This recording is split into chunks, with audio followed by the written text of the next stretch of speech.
అసలు కాశీ అని తలుచుకుంటే చాలు. పరమశివుడు పార్వతీదేవితో అంటాడు, ఓ పార్వతీ, కాశీ పట్టణానికి ఉన్నటువంటి వైభవం ఏమిటో తెలుసా?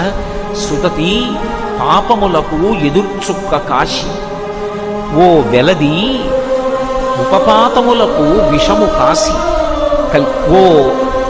ఓ కళ్యాణి, కళ్యాణముల కాటపట్టు కాశీ. ఓ భామ, ముక్తికి పుట్టినిల్లు కాశీ.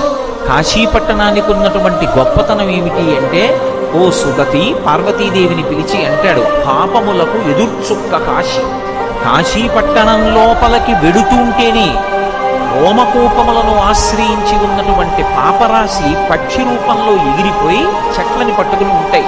మళ్ళీ వాడు బయటకు వస్తాడేమోనని 9 రాత్రులు కాశీపట్టణంలో ఎవరు పులిమేర దాటకుండా గడుపుతారో ఇక వాడు మళ్ళీ 9 నెలలు అమ్మ కడుపులో